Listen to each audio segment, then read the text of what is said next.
Magdalena Bay, which is down south in Baja. We're definitely not in Kansas anymore. Magdalena Bay is all the way down here.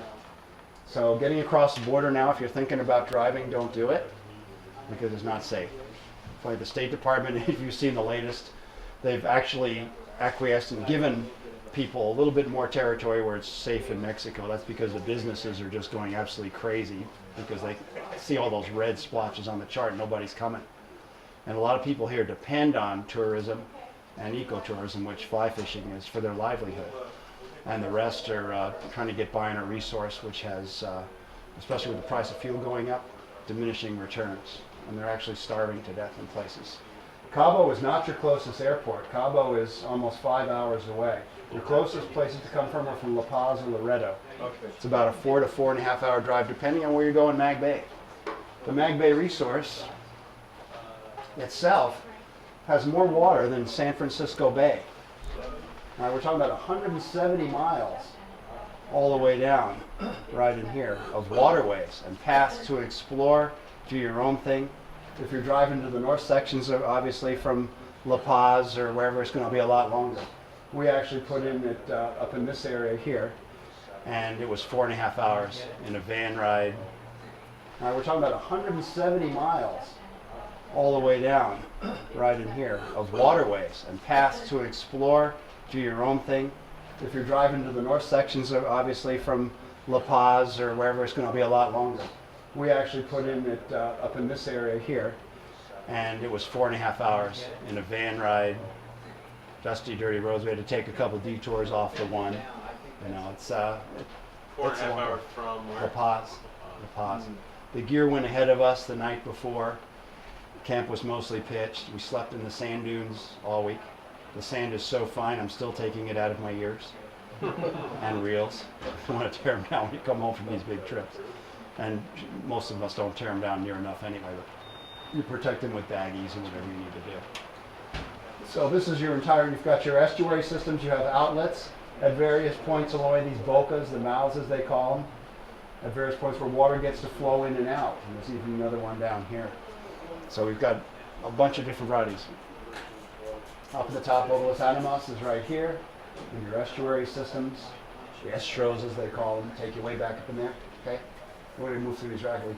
Boca Santo Domingo is right here. We're going to talk more about this. You can see this is not going to be a fun place to fish if you don't know what you're doing or if the weather gets rough. It's a lot of current, a lot of water going in and out of there at one time. We're fishing out of kayaks. So if you're not experienced in handling the boat and don't have the judgment built up yet, you got a big trouble. Gary won't go anywhere near the bocas. You're talking, even in the channel in here, the water's 40 feet deep in the main channel and runs at almost 2 knots when the current's moving up to speed. There's a lot of water movement, which is good for fish. It means they eat a lot.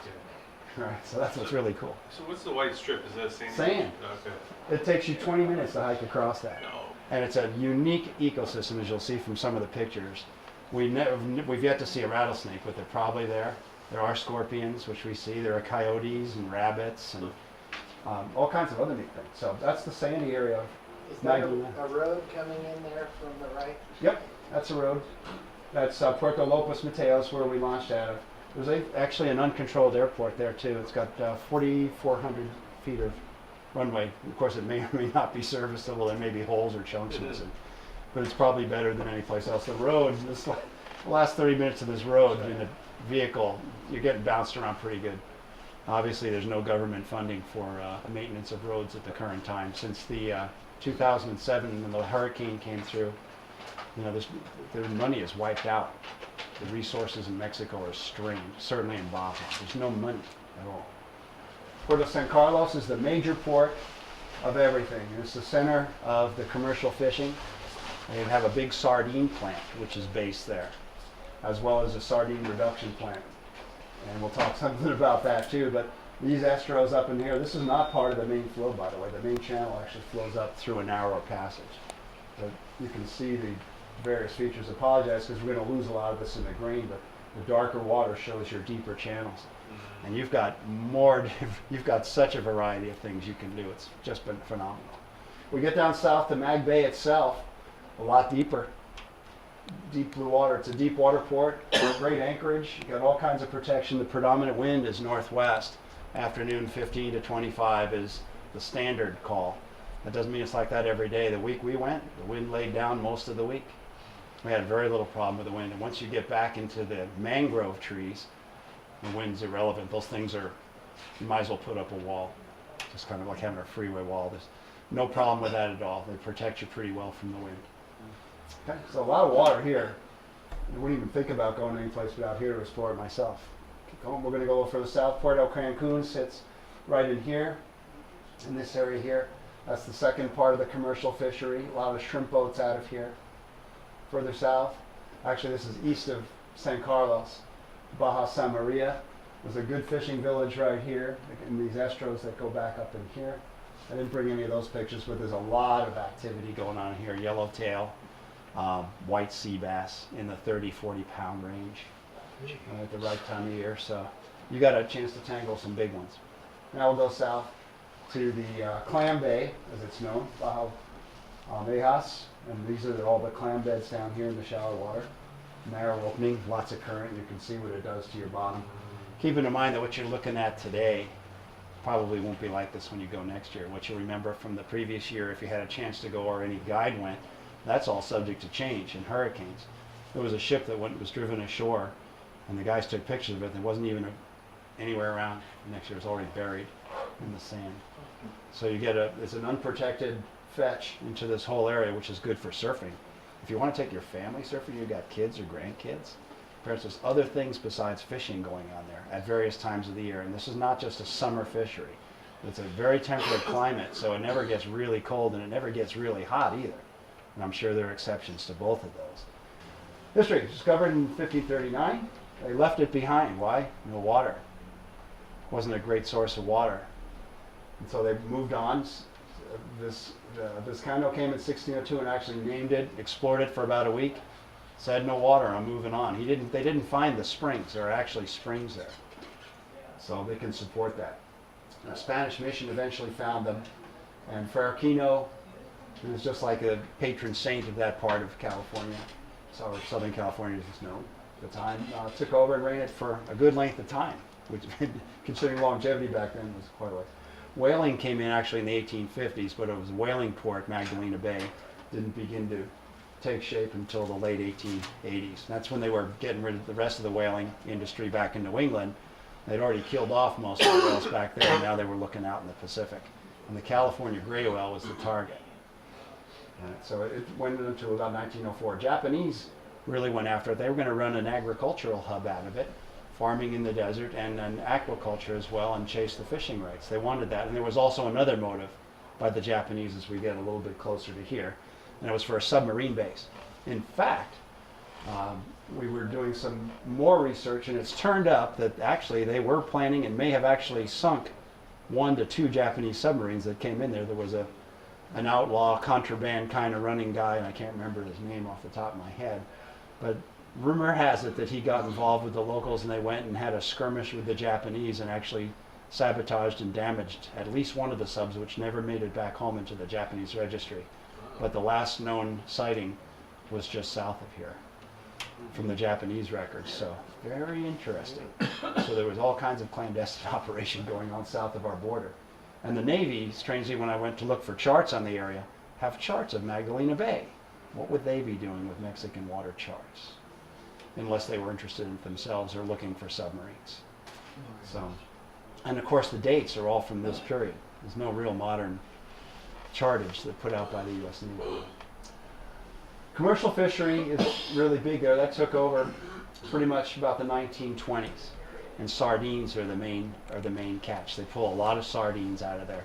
And that's been part of the problem with the system. You can only imagine, based on what it's like today, what Magdalena Bay must have been like before these fisheries got going with all the bait fish. And we're going to talk a little bit more about that as we go along, and what's actually happening to this absolutely precious resource. And there are some positive steps and things going on, and it certainly shouldn't deter you from going. And I would definitely say go before it's gone, but I think their economy's going to be so collapsed it won't make any difference in the long run. The only reason What San will make a Carlos, difference?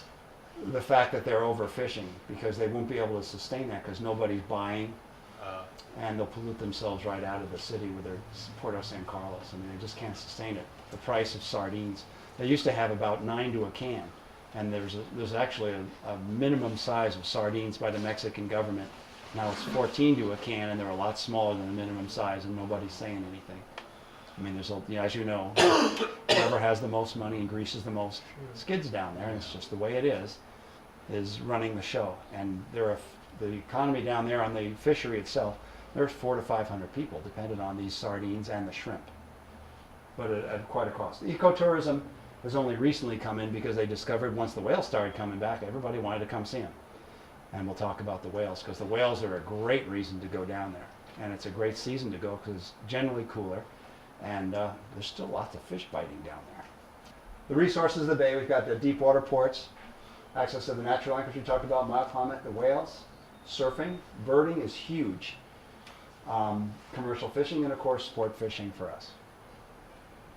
California gray whale went into protection in 1946 when there were only 2,000 remaining, listed as an endangered species in 1970. And today there are more than 30,000 whales, and it has been removed from the list. So that is a success story. There are probably 50 pangueros that are licensed to take people out to check out the whales. And you don't get a better seat. There's the beach you're talking about. I had dolphin come up to my feet where you're sitting, come up, turn around, and come up and sit and put their head on the beach, check me out in the morning fishing. What? Just sit there and put their head right up, it looked like flipper. Wow. Just curious, come around and bring their buddies, and they were playing right at my feet. It was unbelievable. What part of the bay is that? This is the channels in the estuary system. It's not even the bay. Really? These are the channels. That's the island right there. The water drops here and it goes to about 10 to 20 feet, just boom, and then to 40, real quick. Is that Lopez Mateo? Is that up in that area? Yep. Yep. Yep. So it's firsthand up close and personal. Sit on the beach and watch them go by, and they're sitting on the west side of the Isla Magdalena, and then the mangroves across, looking to the east.